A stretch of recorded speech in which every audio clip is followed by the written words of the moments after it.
Hello student, welcome to this video. स्वागत है आप सभी का क्लास 12th के बायोलॉजी के इस नए वीडियो में। आप सभी को पता ही है, मैंने अनाउंस किया था कि क्लास 12th बायोलॉजी का जल्द ही सिलेबस स्टार्ट होने वाला है और इसमें हम सभी अध्यायों के इसी प्रकार से नोट्स आपको प्रोवाइड कराएंगे और देख सकते हैं आप पूरा नोट्स इस प्रकार से होगा, ठीक है। और इसका मैं पूरा एक्सप्लेनेशन आपको पूरा करने वाला हूँ क्लास 12th बायोलॉजी का। और देखिए, जैसे आपको क्वेश्चन एग्जाम में पूछा जाता है उस टाइप से मैं आपको पूरा टॉपिक बताऊंगा, पहले टॉपिक समझाऊंगा, उसके बाद ही आपको क्वेश्चन को याद करने को बोलूँगा, ठीक है। तो इसी प्रकार से नोट्स होगा। सबसे पहले हम देख लेते हैं, यहाँ पर देखिए class 12th biology chapter first है, रिप्रोडक्शन इन ऑर्गेनिज्म, इसका नाम है जीवों में जनन, ठीक है। तो ये आपका चैप्टर फर्स्ट है। आप क्लास 12th एनसीईआरटी खोल कर देखेंगे तो सबसे पहला जो टॉपिक है आपकी एनसीईआरटी बुक में जीवन अवधि, लाइफ स्पैन, सबसे पहले ये टॉपिक है।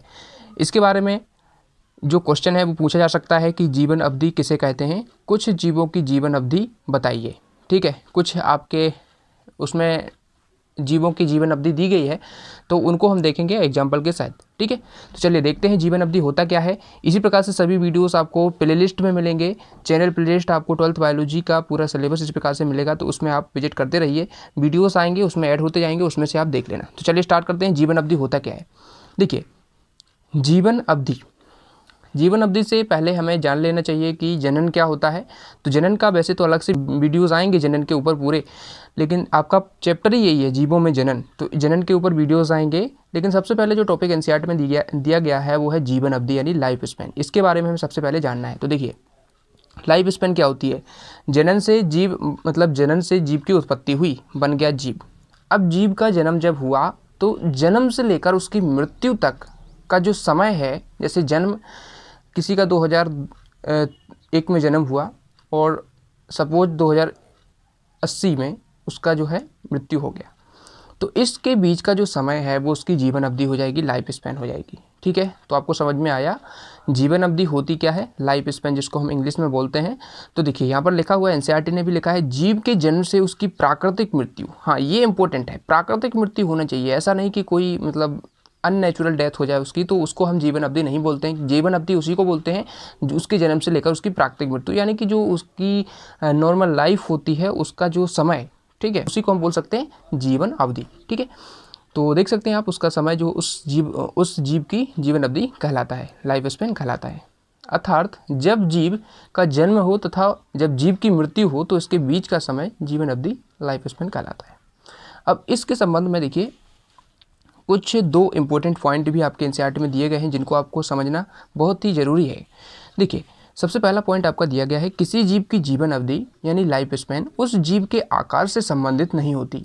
यानी कि जैसे आपने देखा होगा, जो कौवा होता है और जो तोता होता है लगभग समान आकार के होते हैं, लेकिन उनकी लाइफ स्पैन में बहुत ज़्यादा अंतर होता है, उनकी जीवन अवधि में बहुत अंतर होता है। आप देखेंगे कौवा की जो लाइफ स्पैन है वो अराउंड 10 से 15 साल के समथिंग होती है, लेकिन जो यहाँ पर तोता है यानी कि पैरट है, उसकी लाइफ स्पैन होती है 140 वर्ष। तो आप देख सकते हैं कितना ज़्यादा उनमें अंतर आ रहा है, लेकिन उसमें इनके आकार से कोई संबंध नहीं है। ऐसा नहीं है कि उनका आकार सेम है तो उसकी जीवन अवधि सेम होगी, ऐसा नहीं है।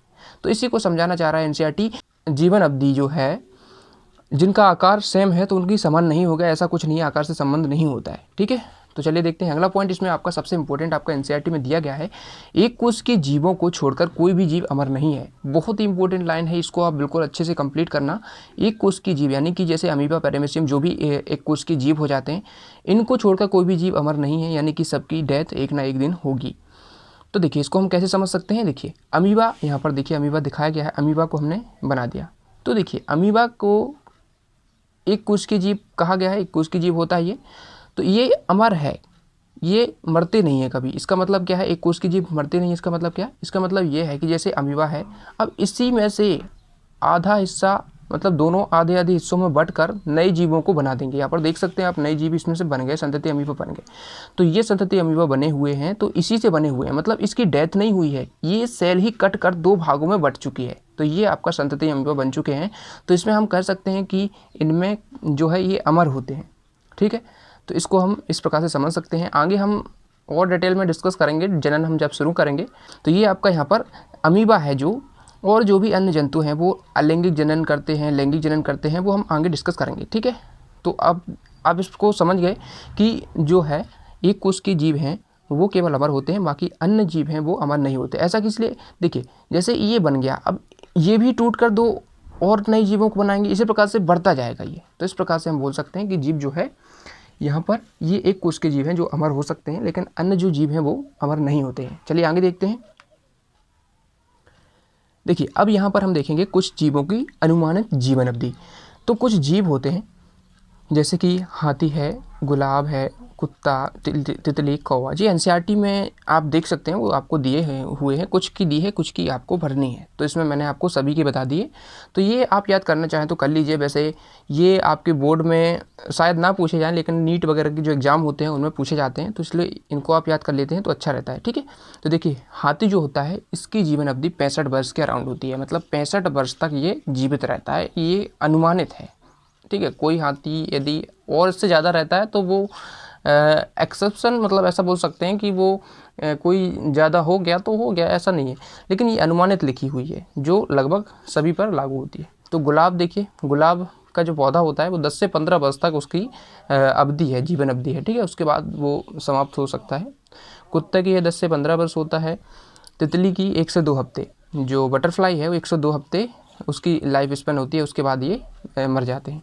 उसके बाद कौवा की देखिए 15 वर्ष है। केला की है, देखिए केले में आपको देखना है, जो केला होता है उसका जो राइजोम होता है, राइजोम यानी कि जो ऊपर वाला जो हिस्सा है वो तो आपका वृक्ष, मतलब उसका साग जो हो गया वृक्ष हो गया, लेकिन जो नीचे का जो हिस्सा होता है वो राइजोम होता है। इसकी जो लाइफ स्पेन है वो 25 ईयर होती है, तो ये आपको ध्यान रखना है। ठीक है, उसके बाद देखिए गाय की है 20 से 25, तोता की है यहाँ पर 140 वर्ष सबसे ज़्यादा होती है। यहाँ पर देखिए सबसे ज़्यादा यानी कि पक्षियों में आप देख सकते हैं।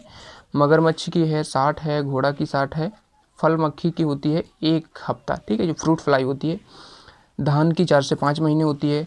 कछुए की आप बात करें तो यहाँ पर 100 से 150 वर्ष होती है, और बरगद का जो पेड़ होता है उसकी 5000 वर्ष तक हो सकती है।